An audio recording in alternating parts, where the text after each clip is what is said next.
China America में हर साल तकरीबन 340 बिलियन डॉलर्स की प्रोडक्ट्स को इंपोर्ट करता है और इसी बीच 4 फरवरी 2025 को डोनाल्ड ट्रंप एक बहुत बड़ी अनाउंसमेंट करते हैं। वो कहते हैं कि चाइना से इंपोर्ट होने वाली हर प्रोडक्ट्स पे टैरिफ लगाए जाएंगे। ट्रंप के इस स्टेटमेंट के बाद पूरा ग्लोबल मार्केट हिल जाता है और इस टैरिफ का सीधा सा मतलब था कि चाइना में मैन्युफैक्चर होने वाली हर प्रोडक्ट्स की कीमत मार्केट में बढ़ने वाली थी।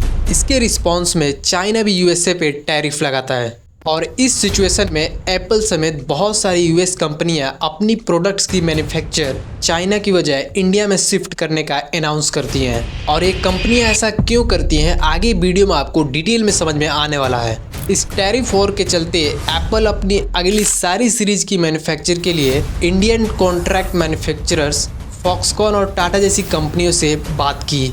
एमजीए एंटरटेनमेंट, जिसमें खिलौना बनाने वाली कंपनियां शामिल हैं, जिसने ये अनाउंस किया कि वे अपने प्रोडक्ट्स की 40% मैन्युफैक्चर चाइना से हटाकर इंडिया में शिफ्ट करने वाले हैं। और भी कंपनियां जैसे एप्पल, माइक्रोकॉन टेक्नोलॉजी, अमेजोन जब ये डिसाइड करती हैं कि उनकी प्रोडक्ट्स की मैन्युफैक्चर चाइना की जगह इंडिया में होगी, उसके कुछ दिन बाद इंडिया में 22 अप्रैल 2025 को पहलगाम में एक टेरर अटैक होता है जिसमें 26 सिविलियंस मारे जाते हैं और अचानक से पाकिस्तान इंडिया के साथ वॉर करने की बात करने लगता है और वर्ल्ड लेवल पे पाकिस्तानी मीडिया द्वारा ये बताया जाने लगा कि पाकिस्तान अपने सारे न्यूक्लियर वेपन का रुख इंडिया की तरफ मोड़ चुका है। अगर इंडिया पाकिस्तान के खिलाफ कोई भी कार्रवाई करता है तो अंजाम बहुत बुरा होगा। लेकिन मिशन सिंदूर के सक्सेस के बाद पाकिस्तान का क्या हाल हुआ हम सबको पता है। इवन पाकिस्तान का हालत इतना ज़्यादा ख़राब हो गया कि पाकिस्तानी आर्मी के retired major officer Tahir Iqbal इस वॉर को रुकवाने के लिए पार्लियामेंट में रोने लगे। अचानक से इंडिया में एक टेरर अटैक होना और पाकिस्तान की तरफ से इतने धमकी भरे स्टेटमेंट आना, ये एक बहुत बड़ी प्लानिंग है इंडिया को वॉर में उलझाए रखने का और एक मैन्युफैक्चरर हब बनने से रोकने का। तो आइए इस चीज़ को हम आज की इस वीडियो में डिटेल में समझते हैं। हर देश के पास मिलिट्री होती है, लेकिन पाकिस्तान ऐसा देश है जिसकी मिलिट्री के पास ही पूरा का पूरा देश है। पाकिस्तानी मिलिट्री पूरे देश को कंट्रोल करती है। Budget, finance, real estate, even prime minister को भी इनडायरेक्टली यही डिसाइड करते हैं। जो पाकिस्तानी मिलिट्री की बात मानता है वो राज करता है या फिर आराम से जीता है, और जो इनके खिलाफ जाता है वो या जेल जाता है या सीधा मार दिया जाता है। आज तक पाकिस्तान में कई सारे बड़े बड़े लीडर्स मारे गए हैं, इवन कई प्राइम मिनिस्टर भी मारे गए हैं। लेकिन पाकिस्तानी मिलिट्री आज तक ये पता नहीं लगा पाई कि इनको मारता कौन है। जब भी ये पाकिस्तानी आतंकवादी पुलवामा और पहलगाम जैसी टेरर अटैक को अंजाम देते हैं तो इंडिया स्टिंग ऑपरेशन में उनके ठिकानों को ढूंढकर उन्हें मार देता है। लेकिन पाकिस्तानी मिलिट्री इस बात को पता ही नहीं लगा पा रही कि उनकी प्राइम मिनिस्टर को मार कौन रहा है। इससे तो एकदम ये साफ है कि पाकिस्तान हमेशा से आतंकवाद को बढ़ावा देता चला आया है और पाकिस्तान में जितने भी टेरर ग्रुप्स हैं उनको एज ए प्रॉक्सी यूज करता है। अब चाहे खुद से करे या फिर चाइना के कहने पे करे, अब तक जितनी भी चीजें मैंने आपको बताई है इन सारी चीज को नोटिस कीजिएगा, ये आगे चलकर मैटर करने वाली हैं। डेट आता है 4 फरवरी 2025, जब डोनाल्ड ट्रंप ने ये डिसाइड किया कि चाइना से इंपोर्ट होने वाली सारी प्रोडक्ट्स पे टैरिफ लगाए जाएंगे। United States will implement reciprocal tariffs on other nations. It's been a long time since we even thought of that. सबसे पहले हम समझते हैं कि टैरिफ होता क्या है। टैरिफ एक प्रकार का टैक्स है जो कि किसी भी नेशनल गवर्नमेंट द्वारा उस देश में होने वाले इंपोर्ट और एक्सपोर्ट वाले प्रोडक्ट्स पे अप्लाई किया जाता है। इसका मुख्य उद्देश्य अर्थव्यवस्था को नियंत्रित करना और लोकल बिजनेसेस को बढ़ावा देना होता है। एग्जाम्पल के तौर पे अगर कोई देश विदेश से आने वाले प्रोडक्ट्स पे टैरिफ लगाता है तो उस प्रोडक्ट की दाम बढ़ जाती है, जिससे लोग लोकल सामानों को खरीदना प्रीफर करते हैं और इससे उस लोकल बिजनेस को बढ़ावा मिलता है। यूएस में यूज होने वाली ज्यादातर प्रोडक्ट्स की मैन्युफैक्चर चाइना में होती थी और इसी वजह से डोनाल्ड ट्रंप चाइना से इंपोर्ट होने वाली सामानों पे 125% से लेकर 245% तक की टैरिफ लगा दी, जिसके बाद से चाइना यूएस के बहुत सारे लग्जरी ब्रांड्स को एक्सपोज करने लगती है और चाइनीज कंपनियां ये बताती है कि कैसे एक लाखों का प्रोडक्ट करोड़ों में बिकता है और वो बताते हैं कि कैसे एक लो कॉस्ट प्रोडक्ट को यूएस में इंपोर्ट किया जाता है और उसमें थोड़े मोड़े चेंजेस और अपने कंपनी का लोगो लगा के उसको करोड़ों में बेचा जाता है।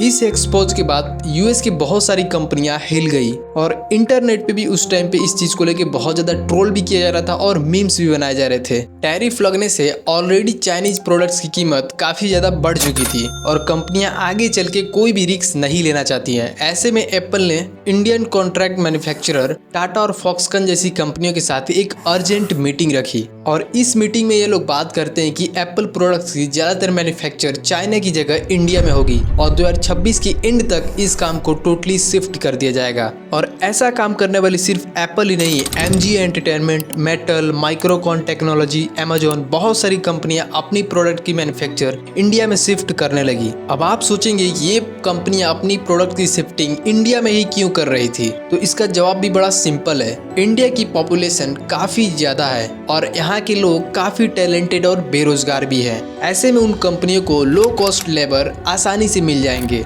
और इंडिया से ऑलरेडी बहुत सारे लोग बाहर देशों में जाकर काम करते हैं, तो ऐसे में लोगों को एक रोजगार भी मिल जाएगा और उन कंपनियों को कम पैसे में अच्छा काम भी मिलेगा। ऐसे में इंडिया आगे चलकर एक बहुत बड़ा मैन्युफैक्चर हब बन सकता है और जब बहुत सारी कंपनियां इन्वेस्ट करेगी तो इंडिया की इकोनॉमी बहुत तेजी से ग्रो होगी। Agreement between the US and China to roll back high tariffs on each other's goods could reduce the competitive edge that India had gained amid the escalating trade tensions between the two global powers.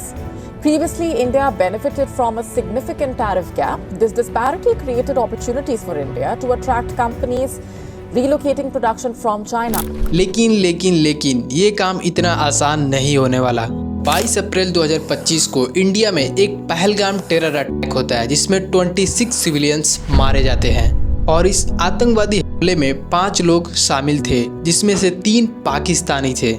जिसके बाद India ये announce करता है कि ये इसका बदला जरूर लेगा, जिसके रिस्पॉन्स में पाकिस्तान ये कहता है कि अगर इंडिया आगे चलकर पाकिस्तान पे अटैक करता है तो पाकिस्तान भी इंडिया पर अटैक करेगा और होता भी ऐसा ही है। मिशन सिंदूर के तहत 7 मई 2025 को इंडिया पाकिस्तान के कई आतंकवादी ठिकानों पे हमला करता है और कई सारे आतंकवादी भी मारे जाते हैं। लेकिन मिशन सिंदूर के बाद पाकिस्तान भी इंडिया पर अटैक करता है, लेकिन एयर डिफेंस सिस्टम S-400 की मदद से इंडिया सक्सेसफुली पाकिस्तानी मिसाइल्स और ड्रोन्स को इंटरसेप्ट कर लेता है। देखिए, इस पाकिस्तान के अटैक से हमारा ज़्यादा कुछ नुकसान नहीं हुआ और ना ही होने वाला है, लेकिन जो सबसे बड़ा नुकसान हो सकता है वो है इन्वेस्टमेंट का। टैरिफ के चलते जितने भी कंपनियां ने अनाउंस किया है इंडिया में इन्वेस्ट करने का, इस जंगी हालात के चलते वो अपना मुंह मोड़ सकते हैं। देखिए, जब इंटरनेशनल लेवल पे किसी भी देश में वॉर होता है तो वहाँ पे कोई भी कंपनी इन्वेस्ट नहीं करती है, इवन उस कंट्री के स्टॉक्स भी बहुत डाउन हो जाते हैं। और यही सेम चीज हो सकता है इंडिया के साथ,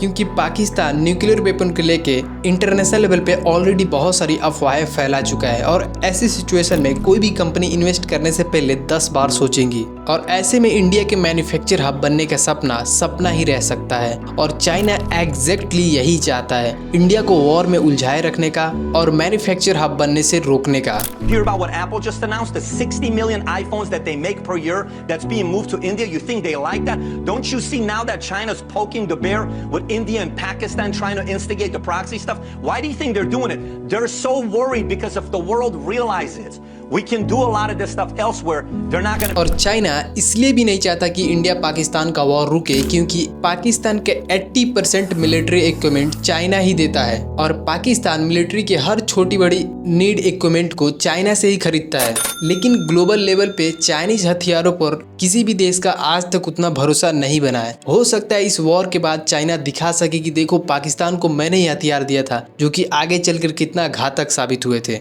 लेकिन ऐसा कुछ भी नहीं है, ना ही कोई पाकिस्तानी मिसाइल्स इंडिया को हिट कर पा रहे हैं और ना ही पाकिस्तान का एयर डिफेंस सिस्टम HQ-9 जो कि चाइना ने ही दिया है वो किसी भी इंडिया के टारगेट को बचा पा रहा है। चाइनीज हथियार पाकिस्तान में बुरी तरीके से फ्लॉप होते हुए नजर आ रहे हैं। जब पाकिस्तान के लोगों ने पूछा कि आपकी एयर डिफेंस सिस्टम एक भी मिसाइल्स को इंटरसेप्ट क्यों नहीं कर पा रही है, तो पाकिस्तान के डिफेंस मिनिस्टर ने एक ऐसा जवाब दिया जिसको सुन के आप भी बोलेंगे, कोई कितना गवार हो सकता है।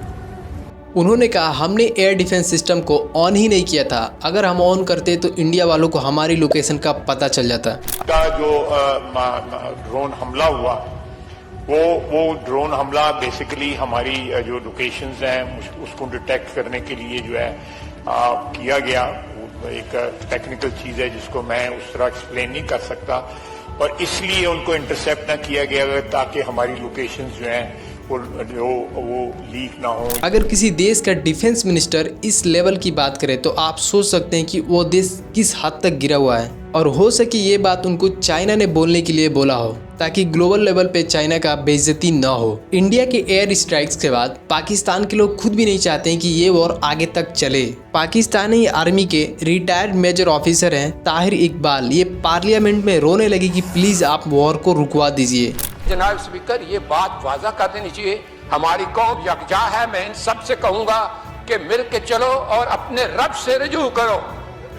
ऐ रब्बे काबा, हम तेरे आगे दरख्वास्त करते हैं, इस मुल्क की हिफाजत फरमाना जो तूने हमें अता किया है, और ये नबी सल्लल्लाहु अलैहि वसल्लम की दुआओं का है। जैसा कि मैंने आपको शुरू में ही बताया था कि पाकिस्तान का पूरा कंट्रोल वहाँ की मिलिट्री के पास होता है, और पाकिस्तान पे मिलिट्री का कंट्रोल यानी चाइना का कंट्रोल, क्योंकि चाइना बहुत सारे हथियार पाकिस्तान को फ्री में दिए हैं और चाइना कभी भी नहीं चाहेगा कि ये वॉर रुके, क्योंकि इस वॉर से उसको पर्सनल प्रॉफिट होते हैं, इंडिया को डिस्ट्रैक्ट कर पाता है। चाइना इंडिया की इकोनॉमी को रोकना चाहता है और इंडियन मिलिट्री को कमजोर करना चाहता है। देखिए, विश्व का कोई भी देश नहीं चाहता कि ये वॉर रुके, क्योंकि अगर ये वॉर लंबा चलेगा तो हो सकता है कि उनके भी हथियार की दुकान चलेंगे। अमेरिका के वाइस प्रेसिडेंट जेडी वेंस ने हाल ही में अपने एक इंटरव्यू में बताया कि इंडिया पाकिस्तान के वॉर से हमारा कोई लेना देना नहीं है। हम इन्हें कहते रहेंगे बीच बीच में कि वॉर मत करिए, लेकिन हमारी डायरेक्ट इन्वॉल्वमेंट नहीं होगी। Sure. How concerned is the administration about the potential for nuclear war between India and Pakistan?